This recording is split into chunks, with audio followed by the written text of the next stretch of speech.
Hello বন্ধুরা, আজকে আবার চলে এসেছি নতুন আরেকটা চিকেনের রেসিপি নিয়ে। তো প্রথমে আমি গ্যাসটাকে ধরিয়ে দেব। কি নিয়েছি, তো সবার প্রথমে নিয়েছি এখানে কাঠদানা, এলাচ, লবঙ্গ, স্টার, তেজপাতা। তার সাথে নিয়েছি হাফ বাটি টক দই। তার সাথে নিয়েছি আদা রসুনের পেস্ট 2 প্যাকেট।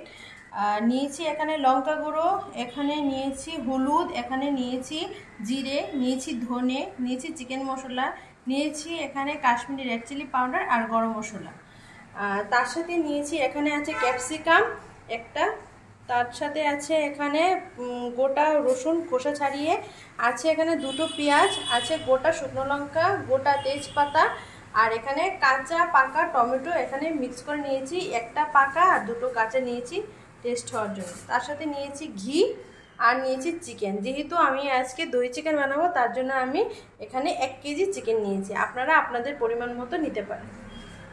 তো এখন আমার কড়াটা গরম হয়ে গেছে, এখন আমি স্টার্ট করছি। তো কড়াটা আমার গরম হয়ে গেছে। এখানে আমি 1 চামচের মতো এখানে ভর্তি করে 1 চামচ আমি এখানে ঘি দিয়ে দিলাম। ঘিটা গলে গেলে তারপর আমি এতে তেল এড করব। আপনারা চাইলে শুধু ঘিতেও করতে পারেন বা এখানে বাটার দিয়েও করতে পারেন। আমি এখানে এটাকে ঘি বাটার দুটো দিয়েই বানাবো। তো এখানে এটাকে ঘিটা পুরো গলে যাচ্ছে, ঘিটা পুরো গলে গেছে। এবার আমি এতে তেল সামান্য পরিমাণ সাদা তেল দেব। এতে লাল তেল দেওয়া যাবে না, এখানে আমি সাদা তেল দিয়ে দিচ্ছি। আমি আর এতে আর তেল দেব না, এখানে আর তেল লাগবে না। আপনারা চাইলে শুধু বাটার দিয়েও এটা করতে পারেন বা শুধু ঘি দিয়েও করতে পারেন। তার তেলটা গরম হয়ে গেছে, এখন আমি দিয়ে দিচ্ছি পেঁয়াজগুলো। এখানে আমি 2টো পেঁয়াজ নিয়েছি, 2টো পেঁয়াজ, আর এখানে নিয়েছি 3টে শুকনো লঙ্কা, আর এখানে নিয়েছি 2টো তেজপাতা, আর এখানে আছে আমি একটা পুরো গোটা রসুন আমি এখানে নিয়েছি। এখানে একটা গোটা রসুন আছে, আমি এটা এতে দিয়ে দেব। এবার এটাকে আমি ভালো করে নেড়ে দেব। তেজপাতাটা আপনারা চাইলে একটু ভেঙে দেবেন, তাহলে সুবিধা হবে। আমি গোটাই দিয়ে দিয়েছি, দেখতে ভালো লাগবে তাই। এবার আমি পেঁয়াজটাকে এভাবে খুন্তি দিয়ে ভেঙে দিচ্ছি, সেটাকে এখন আমি ভালো করে ভেজে নেব। আপনারা চাইলে শুধু ঘি বা শুধু বাটার দিয়েও করতে পারেন বা আমার মতো করেও করতে পারেন। যেহেতু ঘি বেশি খাওয়া ভালো না, তার জন্য আমি 1 চামচের মতো ঘি দিয়েছি, আর বাকিটা আমি সাদা তেল দিয়েই করার চেষ্টা করছি। এবার এগুলোকে আমি ভালো করে ভেজে নেব।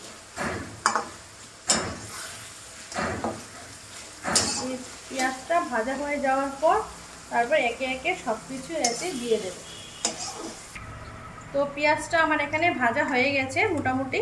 তো আমি এখানে 2টো প্যাকেট আদা রসুনের পেস্ট নিয়েছি, এবার দুটোই এতে দিয়ে দেব, না হলে আদা রসুনের একটা কাঁচা গন্ধ রয়ে যাবে। তো তার জন্য আমি এখানে 2টো আদা রসুনের পেস্ট আমি এখানে দিয়ে দিচ্ছি। আপনারা শিলনোড়ায় বেটে বা মিক্সারে করে দিতেই পারেন, আমার সুবিধার্থে আমি এখানে আদা রসুনের পেস্ট শর্টকাট হওয়ার জন্য আমি নিয়ে নিয়েছি। এখন আমি এটাকে ভালো করে ভেজে নেব। আদা রসুনের পেস্টটা ভালো করে না ভাজলে এতে পুরোপুরি কাঁচা গন্ধ রয়ে যায় এবং খেতেও ভালো লাগে না। আমি এটাকে ভালো করে ভেজে নিচ্ছি। তো আমি এখানে এটাকে ভাজছি আদা রসুনের পেস্টটাকে। যেহেতু আমি এখানে কেরালায় থাকি, বাড়িতে থাকি না, তো আমি সেরকম বাড়ির মতো শিলনোড়ায় বেটে দিতে পারি না। আপনারা কিন্তু অবশ্যই শিলনোড়ায় বেটেই দেবেন, যেহেতু খাবার স্বাস্থ্যকর হওয়াই দরকার। তো বেটে দিলেই আমি মনে করি ভালো, বাড়ির সব কিছু হওয়াটাই খুব উত্তম। তো তার জন্য আমি বলবো যে আপনারা যাই করুন, মশলাপাতি সব কিছু বাড়িতে করে দেওয়ারই চেষ্টা করবেন। আমি এখানে রেন্টে থাকি বলে আমার এখানে সব কিছু দেওয়া পসিবল হয়ে ওঠে না। আমি যেহেতু এখানে কেরালায় থাকি, এখানে পুরো প্যাকেটের জিনিসটাই পাওয়া যায়, তার জন্য আমি এখানে প্যাকেটের জিনিসটাই ইউজ করার চেষ্টা করছি। কিছু এখন করার নেই। আপনারা আমার ভিডিওতে গিয়ে দেখবেন আমি কেরালায় অনেক ঘোরার জায়গা দিয়েছি। আশা করি আরও আপনাদেরকে অনেক ঘোরার জায়গা দেব দেখার জন্য। অনেক জায়গা আছে এখানে, খুব ভালো ভালো জায়গা। তো সেগুলো আমি কিছু ভিডিও দিয়েছি, কিছু কিছু জায়গায় গেছি। এখন আমার মায়ের একটু অসুস্থতার জন্য আমি এখন বেরোতে পারছি না। আমি আবার যখন বেরোবো তখন অবশ্যই আপনাদের সামনে আরও অনেক নতুন ভিডিও তুলে ধরবো। আপনারা অবশ্যই দেখবেন, আর আপনারা কোনটা চিনেন কি না সেটা আপনারা অবশ্যই কমেন্টসে বলবেন। এখন আমি এতে দিয়ে দেব টমেটো আর ক্যাপসিকাম। তার আগে দিয়ে দেব এখানে লং আর এলাচের গুঁড়োটা। এখানে আমি লং, এলাচ, স্টার সব কিছু নিয়ে নিয়েছি। এবার আমি এটা তেলে দিয়ে দিয়েছি। এখন সেটাকে আমি ভালো করে মিশিয়ে নিলাম। এবার আমি এতে দিয়ে দেব কাঁচা টমেটো, পাকা টমেটোগুলো।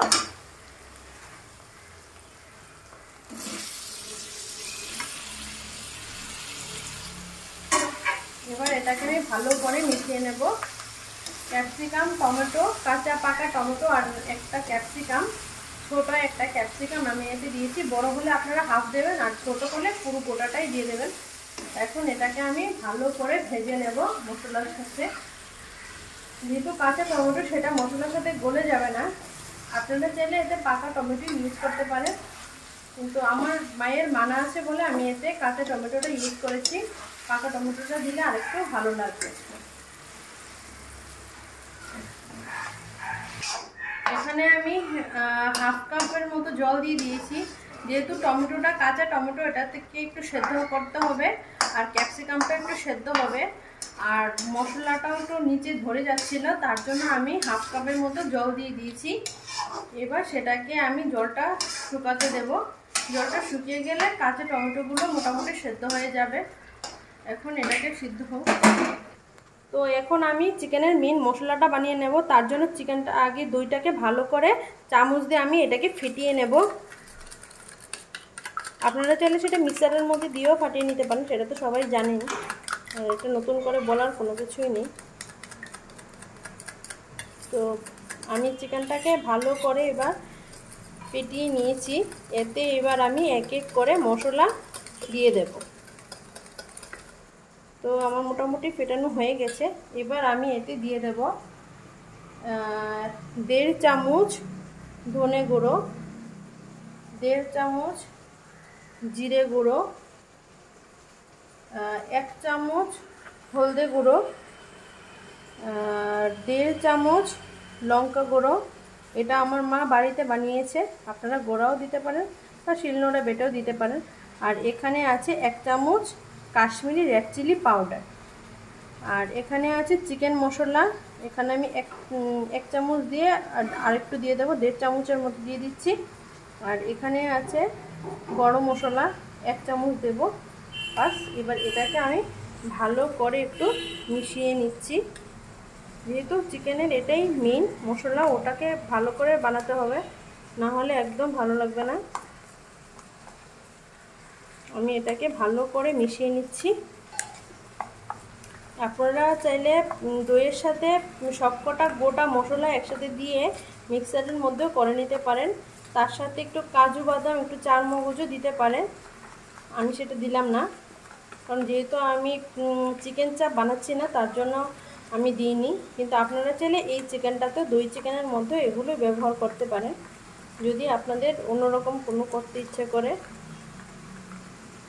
তার সাথে আমি এখানে দিয়ে দিচ্ছি 1.5 চামচের মতো লবণ, 1 চামচ আর হাফ চামচ, 1.5 চামচের মতো লবণ দিয়ে দিলাম। এবার সেটাকে আমি ভালো করে মিশিয়ে নিচ্ছি।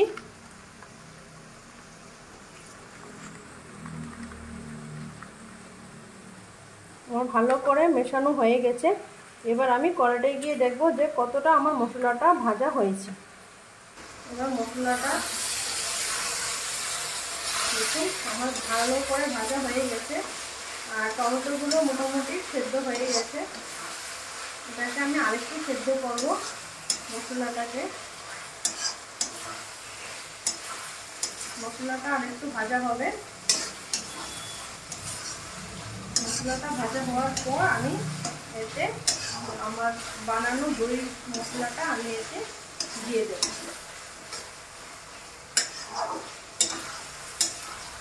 ভালো করে এটাকে এইভাবে ঘুরিয়ে ঘুরিয়ে যাতে তলায় না ধরে যায় এইভাবে এটাকে ঘুরিয়ে ঘুরিয়ে ভাজতে হবে।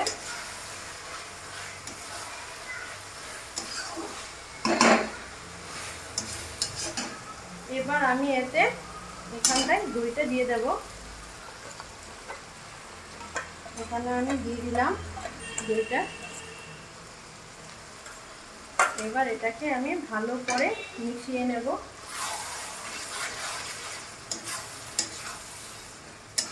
এইভাবে ভালো করে মিশিয়ে নিতে হবে। এখন কোনো জল দেওয়া যাবে না, জল দিলে একদম ভালো লাগবে না, মশলাটা ভাজা হবে না। তো মশলাটাকে ভাজার জন্য আগে দইয়ের সাথে ভালো করে একটু হালকা করে ভাজতে।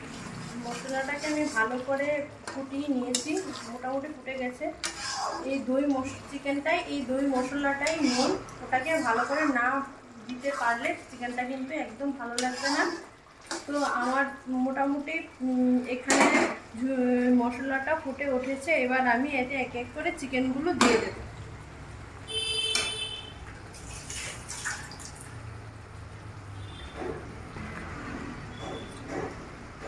তো আমি এখানে এক এক করে দিয়ে দিচ্ছি। এখানে আমি লেগ পিসগুলো আগে দিয়ে দিচ্ছি। এবার বাকি চিকেনগুলো আমি উপর দিয়ে দিচ্ছি।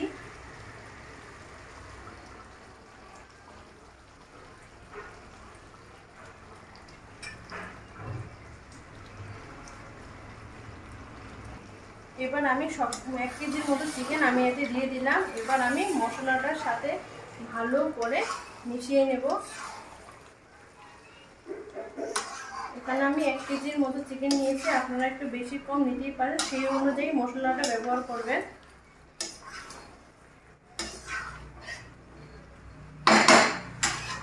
এখানে আমি মশলার সাথে চিকেনটাকে ভালো করে মিশিয়ে নিয়েছি। এবার আমি এটাকে 10 মিনিটের জন্য ঢেকে দেব।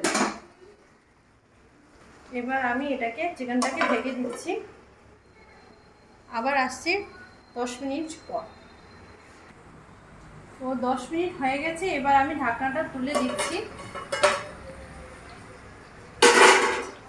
এখন আমি এটাকে একটু নেড়ে দেব, আমাদের তলায় ধরে যাবে।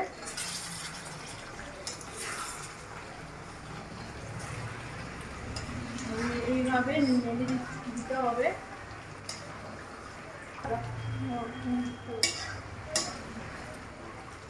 দেখতেই পাচ্ছি চিকেনে অনেক পরিমাণে জল ছেড়েছে। তো জলটাকে আর একটু মরতে দিতে হবে, একটু মাখতে হবে আর একটু ঝোলটা।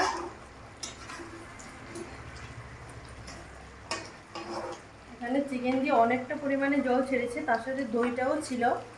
তো জলটা আর একটু এখানে শুকিয়ে যাবে।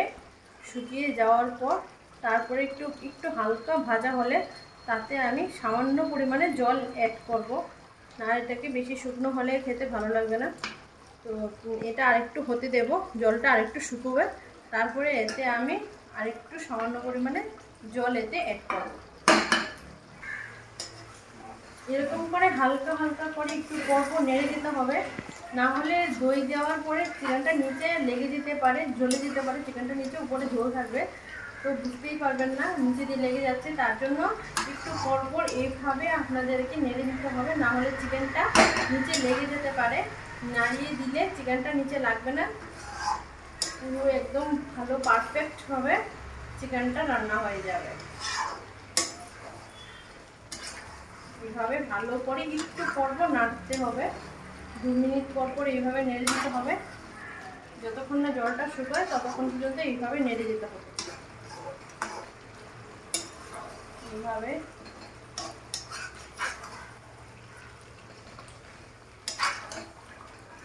একটু পরপর নাড়িয়ে দিতে হবে। এখন আমি নেড়ে দিয়েছি, এখন আবার একটু পরে আমি আবার এটাকে নেড়ে দেব। তো আমার চিকেনটা হয়ে গেছে, পুরো একদম হয়ে গেছে, আর হবে না। এখন আমি গ্যাসটাকে বন্ধ করে দেব। তো আমি এখন এটাকে এইভাবে আরেকটু নাড়িয়ে দিচ্ছি। একদম পুরো পারফেক্টভাবে হয়ে গেছে। তেলটাও ছেড়ে দিয়েছে, দইয়ের তেলটা। এখন আমি গ্যাসটাকে এবার বন্ধ করে দেব। তো আপনারা অবশ্যই বলবেন রান্নাটা কেমন হয়েছে। আর আপনাদের যদি অন্য কোনো নতুন রেসিপি থাকে আপনারা বলবেন, আমি সেটা অবশ্যই ট্রাই করব। আর কমেন্টসে বলবেন কেমন হয়েছে। তো আজকের এখানে রান্নাটাও হয়ে গেছে, আমি এবার গ্যাসটাকে বন্ধ করে দিয়েছি। আজকের জন্য টাটা, আবার দেখা হচ্ছে নতুন আরেকটা ভিডিও নিয়ে।